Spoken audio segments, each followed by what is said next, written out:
Hoje a gente vai explorar um tema fascinante da química que, olha, está muito presente no nosso dia a dia.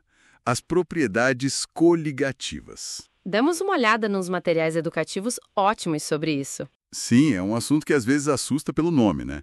Mas é super interessante. Exato. E o mais curioso que esses materiais batem muito na tecla é que não importa o que a gente dissolve, pode ser sal, açúcar, sei lá. Aham. O que manda mesmo é quantas partículas entram ali na solução. É esse número que, define um monte de coisa. Exatamente. Desde gelar a bebida mais rápido até, pasme, como os animais sobrevivem naquele frio polar. Vamos tentar desvendar isso. Vamos lá. Para começar, os materiais trazem umas situações bem do dia a dia, né? Tipo, por que colocar sal no gelo do cooler? Funciona. E a história do sal na água do macarrão. Muda mesmo o tempo de fervura? São ótimos exemplos. Os materiais explicam direitinho. Propriedades coligativas são justamente essas mudanças que acontecem nas propriedades físicas de um solvente, tipo a água, quando a gente adiciona um soluto. Certo. E o ponto-chave que todos eles reforçam é isso que você falou. Depende só da quantidade de partículas do soluto, não da natureza química dela, sabe? A gente sempre compara a solução com o solvente puro. Entendi. Então, vamos para a primeira propriedade que os materiais detalham. Uma bem famosa. A crioscopia. Eu lembro mesmo do pessoal usando sal no gelo em churrasco. Sim, é o exemplo clássico. E os textos explicam por quê, né? Explicam. O que acontece é que o soluto dificulta o congelamento do solvente.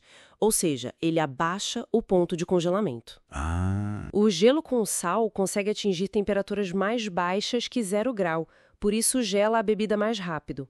É o mesmo princípio do sal nas estradas com neve, que um dos textos mencionou. Ajuda a derreter o gelo. mesmo abaixo de zero? Sim, mesmo um pouco abaixo de 0. E tem também o aditivo no radiador do carro, né, o etileno glicol. Impede a água de congelar no inverno. É pura crioscopia. Que interessante. Bom, passando para outra propriedade que mexe com temperatura. Ebulioscopia. Aquela história de pôr sal na água da massa. É verdade que demora mais para ferver? É verdade, sim. O soluto faz o contrário da crioscopia aqui. Ele aumenta o ponto de ebulição do solvente. Aumenta? Isso. A água pura ferve a 100 graus Celsius, né, ao nível do mar. Mas se você colocar sal, ela vai precisar de um pouquinho mais de temperatura para começar a ferver. E o inverso também é verdade. Um dos documentos até cita La Paz, lugares altos. Ah, sim, altitude. Exato. Lá a pressão atmosférica é menor. Então é como se tivesse menos peso em cima da água. Ela não precisa esquentar tanto para a força do vapor dela vencer essa pressão. E ferve antes dos 100 graus Celsius. Isso, ferve abaixo de 100 graus Celsius. O texto fala em torno de 90 graus Celsius. E olha que curioso, o aditivo do radiador também ajuda aqui. Na ebulioscopia também. Como? Ele não só evita o congelamento, mas também evita que a água ferva se o motor superaquecer. Aumenta o ponto de ebulição também. Faz todo sentido, falando de congelar, de ferver. Mas os materiais também falam da pressão de vapor. Tonoscopia. Onde ela entra? A tonoscopia é tipo a base para entender a ebulioscopia. Ela é a diminuição da pressão de vapor de um líquido quando a gente dissolve um soluto que não evapora fácil, um soluto não volátil. Diminuição da pressão de vapor. Isso, pensa assim. As partículas do soluto ficam ali na superfície e meio que atrapalham as moléculas do solvente a escaparem para virar vapor. Entendi. Menos moléculas escapando, menor a pressão do vapor. Exatamente. E se a pressão de vapor é menor, a gente precisa de mais energia, mais temperatura para fazer essa pressão igualar a pressão de fora e o líquido ferver. Por isso o ponto de ebulição aumenta. Viu a ligação? Claríssimo.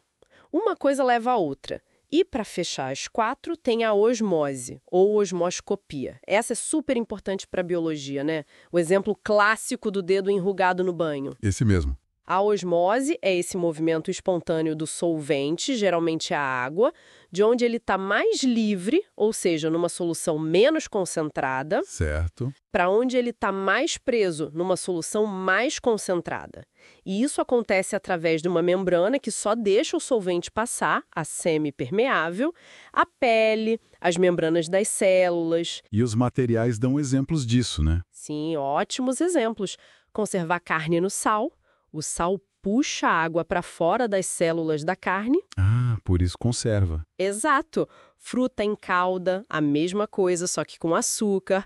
E a alface que murcha quando a gente tempera. A água sai das células da alface para ir para o molho, que é mais concentrado em sal, vinagre. Nossa, é verdade. E pensando nisso, as implicações para a biologia são gigantescas, né? A tal da osmorregulação que os textos falam. Fundamentais. Pensa num peixe de água doce. O corpo dele é mais salgado que o rio. Então a água quer entrar nele por osmose. Constantemente. Para não inchar e para não perder os sais essenciais do corpo, ele tem que, urinar muito, uma urina bem diluída, e pegar sais da água ativamente pelas brânquias. Um dos textos descreve isso bem. E o peixe de água salgada? O contrário.